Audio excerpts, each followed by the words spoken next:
Yo, this is Rick Mahorn, the bad boy, giving a shout out to my man Drew, Detroit Drew. Make sure you tune in on his YouTube channel, Detroit Drew. Bad boy. Ready?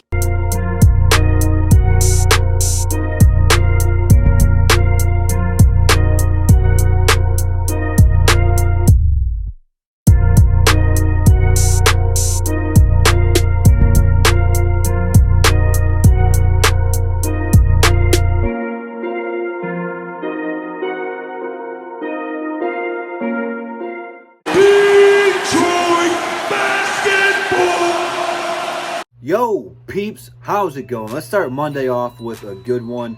Again, this is something we talked about Saturday and Above the Rim, but I just haven't had time to make a video on it. So what better way to start a Monday off with this? I don't really see a whole lot of news going on, so hey, let's milk this thing together. But Dwane Casey has done some interviews, and he's doing a lot of good things for the community of Detroit right now, and just for the people all across the world right now, and really showing that he is a leader. But the thing that I like most about what Dwane Casey has said about basketball is that they need to address this point guard situation, which is 125% true. Percent true? You know what I'm saying. He's not lying. My real question about this is, who does he have in mind? There's a couple of good prospects in this coming draft that can fulfill that point guard spot, that can start.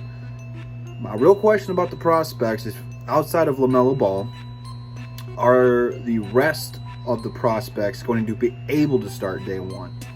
And he didn't really give any hints or inside information who he's talking about or referring to. I don't know if he has anyone in mind. This is what I do, I speculate. Looking at people like Killian Hayes and Cole Anthony and Halliburton are really, outside of LaMelo, the top guards in the draft that I'd be cool with the Pistons taking with whatever pick they get.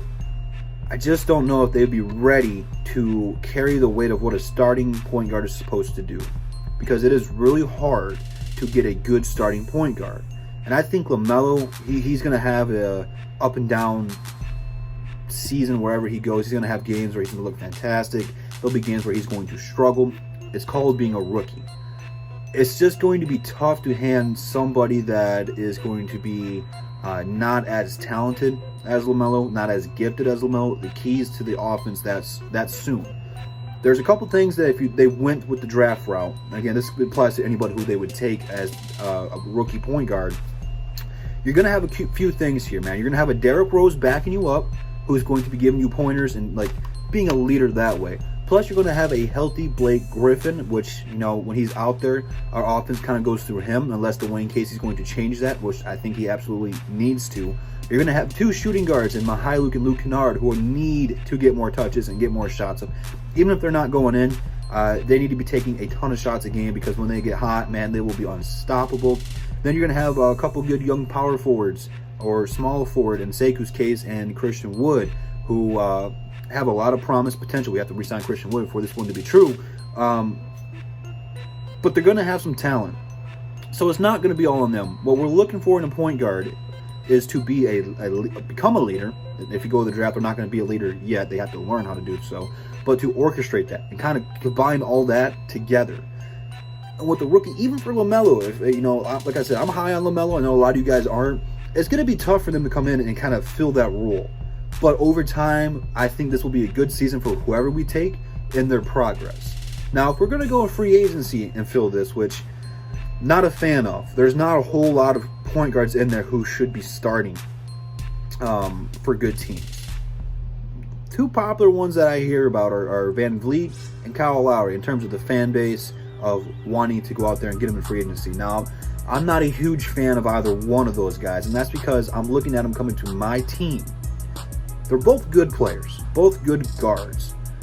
I just don't know how well they will fit here. Of course, Dwane Casey and Kyle Lowry go back. Kyle Lowry and Dwane Casey are tight. They were part of the reason Toronto was so good. Casey saw something in Lowry that Lowry was struggling with in the NBA. And when he came to Toronto under Casey, he got better and better every year, and eventually becoming a multi-all-star, along with DeMar DeRozan. and eventually making Toronto, over their 7-year span, one of the better teams in the Eastern Conference. They just couldn't get over the hump in the playoffs until Nick Nurse took over and they went on and won the NBA championship last year. So I just don't see them fitting here. They might come here. Again, I don't know. Van Vliet's probably want to get paid. I think he needs to stay in Toronto. That's the best fit for him. He knows that system. He's comfortable there, and he fits really well there. But money takes the best out of everybody.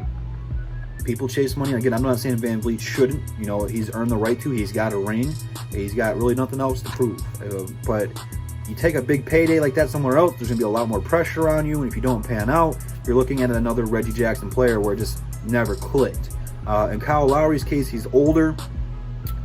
He would be a leader. He could orchestrate the offense. I just don't want to pay him too much money, man, because, you know, he's getting older.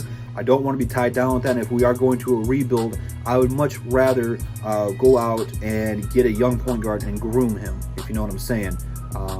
I think that if we don't draft a point guard and we do go out after a Van Vliet, a Kyle Lowry, a Dragic, whatever, that it just shows you that they have faith in Jordan Bone, which we've only seen a glimpse of him up on the Detroit Pistons main roster and getting playing time. So it's kind of hard to evaluate where he's at right now.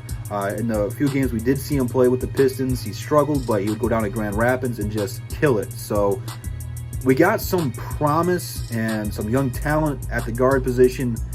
I don't see us getting that much better in free agency in the point guard position. You know, I think that we really need to go out there and focus on small forwards and centers, because we really don't have a center on the roster right now, and we are really stretched thin at the small forward. I like Tony Snell, but again, he probably shouldn't be starting.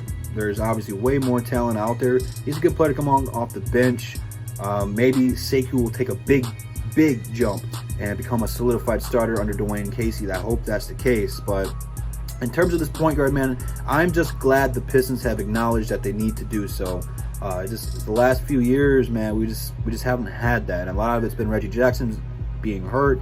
He played pretty well for us when he was here. We were a playoff team when he was healthy, which just was never. And, you know, I think he's in a better spot now, being on the Clippers, coming off the bench, starting whenever they need him to do. He fits well there. He's more comfortable there. It's on us now to go out there and get our guy, man. And then I like all the point guards that I said in this draft, man. You know, Melo, Killian Hayes, Cole Anthony, Halliburton. I think all those guys will have pretty good NBA careers and be a good piece. It's just on them to become great, to become a franchise player, or someone we can help build around, or find someone that will fit with them and build around that person. So it's going to be an interesting draft. It's going to be an interesting free agency in terms of the Pistons. I wish this free agency class was better, because it would make things a little bit more interesting. If there were a couple more upper tier point guards, then it would be a whole different conversation right now. But just looking at free agency, I'm not seeing a guard out there who's going to come in here and make this team that much better. So if you feel otherwise, let me know in the comments, man. But yeah, leave it down there. Instagram, Twitter, DSA members, DSA website, all in the description. So be sure to check all that out. Make sure you guys come back tomorrow for the next video. Without that being said, I'll catch you guys tomorrow, man. And that's the bottom line, because Detroit Drew said so, man. Peace.